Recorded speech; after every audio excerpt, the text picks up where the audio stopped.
Hello, welcome back to the Law of Unusual. I'm your host, Chris, the Keeper of the Unusual, and welcome to the very first Christmas episode. Now, for this episode, I decided to pick a very fitting topic: the origins of Santa Claus, aka Saint Nick. Now, we're going to have to go way back a bit. Now, Saint Nick has believed to be born around 280 AD in modern day Turkey, or aka Myra, which is now modern day Turkey.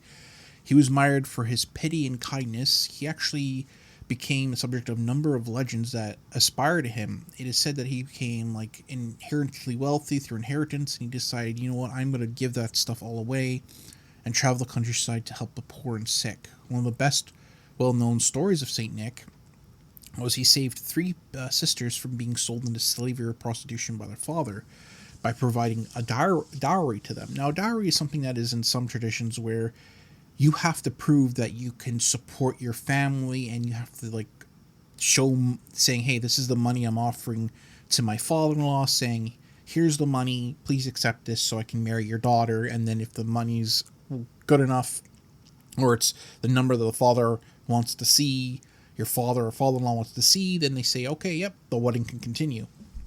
Now, over the course of the years, St. Nicholas actually became well known as the protector of children and sailors. And according to legend, he died on December 6th. Now, this is actually a lucky day to make a large purchase or even get married. And this day actually became very popular with a lot of Dutch people, where around, I believe, the 18th century, and sorry, not 18th century, on December 1773 and again in 1774, a New York newspaper reporter saw a bunch of Dutch people gathered around honoring the anniversary of St. Nick's death. And he asked, hey, what are you guys doing? I see you guys are giving little sweets to kids and presents to them. And they explained that, we are celebrating St. Nicholas's death, the anniversary of his death. Now, the name actually St. Nicholas evolved from Nix, which is a Dutch name for Sinterklaas, a shortened form of Saint Nicholas, which is Dutch for Nicholas. Now, in 1804, John Peart, a member of the New York Historical Society, actually made woodcuts and presented them at the annual meeting. And on these wood carvings he did, engraved were now the familiar images of Santa that included the stockings filled with toys and fruits, which you hang over the fireplace. And actually, the cartoon we know of Santa Claus now, with his red coat and his red hat and fur and him smoking the pipe, was actually done by a cartoonist named Thomas Ness. He drew Santa Claus for Harper's Weekly. It's a popular, I think at the time it was a magazine, and he actually got the inspiration for his cartoon from a poem, A Visit from Saint Nick, aka "'Twas the Night Before Christmas."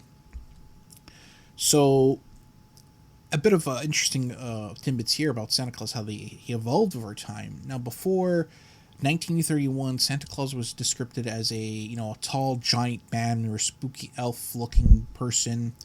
Then, during the Civil War, a cartoonist named drew Santa as a elf-looking figure supporting the Union's cause during the Civil War. Then in 1970, the humor magazine Puck described Santa in his now familiar fur-trimmed coat. So Santa Claus actually picked up traction within the U.S. And started becoming its own legend. So it started becoming where Santa Claus lives up in the North Pole with Mrs. Claus. He has a group of elves that he works with and makes toys.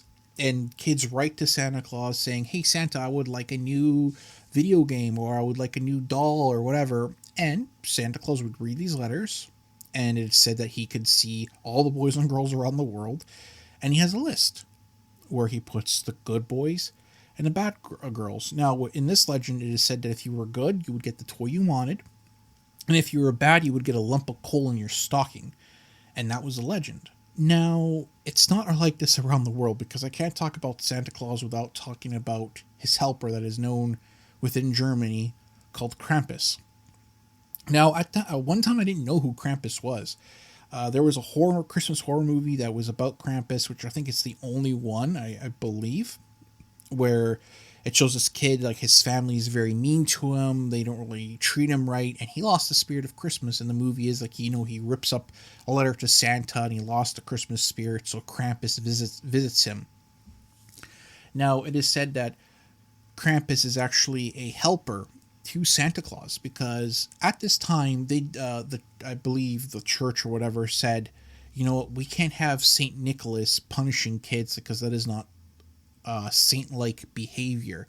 So we're just going to pair him with this demon-looking thing as a helper, not a standalone person. Now, according to this, Saint Nicholas visits children on December 5th, which is Krampusnacht, and then immediately before the Feast of Saint Nicholas on December 6th, this is traditionally when Saint Nicholas will reward well-behaved children with small gifts, while Krampus will punish the badly behaved ones with a branch rod, which is basically a whole bunch of branches. It kind of looks like a broom that he uses to hit people.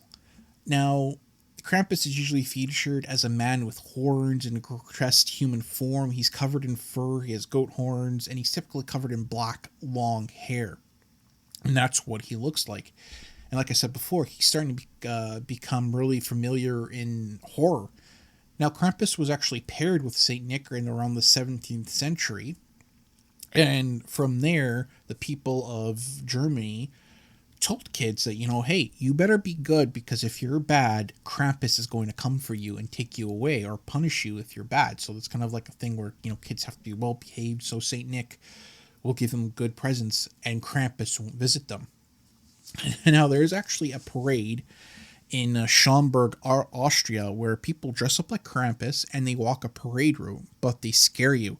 Now, from the footage I saw through Global News, they walk the parade route. They, put people's, pull people's hair, hats down during the day. They kind of scare kids. They go up to kids and kind of like, blah kind of thing.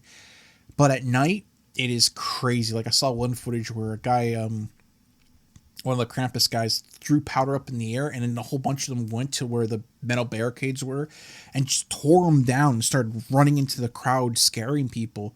Like, I saw one video of this guy dressed up as Krampus, like, grabbed a person who was trying to drive them out, and they just started freaking out, getting scared. And it said that don't make fun of these people, the Krampus people that are actors, because they will start chasing you. Like I said, like, one guy was like egging on like a person during the parade, and they just started chasing him. He ran through a department store, and the Krampus guy ran after him. So it's pretty crazy. So yeah, I hope you guys enjoyed this holiday episode, my very first Christmas episode. I want to wish you guys a happy Christmas and a happy New Year. Now it's time for the unusual fact of the day, which is funny because this actually goes well with this episode. Now, the tracking system for Santa Claus, what NORAD does, where you can actually start it today, which is the 24th, which is the day I'm recording this episode. You can track Santa Claus to see where he is. So kids can go on the internet and go, okay, Santa Claus is flying over Newfoundland, he's flying over Ontario, he's flying over Nevada, etc., to see where he is, to see, okay, he's coming close to me, I better get to bed. But the way that started is when Sears actually posted an ad saying if kids would like to call Santa any time of the day or night, call this number. They mistakenly put the wrong number and actually put the red phone for NORAD, which is the Air Defense Command, and they actually put the phone for the Operations Center in Colorado Springs. So the commander, Air Force colonel on duty that night, Harry Shroop, was on duty, whatever, and then all of a sudden the red phone rang. And, if that red phone rang from what I read, it's very bad, something's going down. So he picks up the phone, says, Commander Shroop, and all of a sudden he hears a little voice on the line saying, "Can I speak to Santa?" And he thought it was someone messing with him, so he started berating the kid. He started yelling and screaming at him, saying, "How dare you? This is a very, secure line. This is only for emergencies. You should be ashamed of yourself." Then all of a sudden, he started hearing the kid crying and hear parents in the background. He realized, oh no, I made a mistake. There's something going on here. So he assured, "Oh yeah, no, I'm so sorry. Oh, I'm tracking Santa right now. He's over here."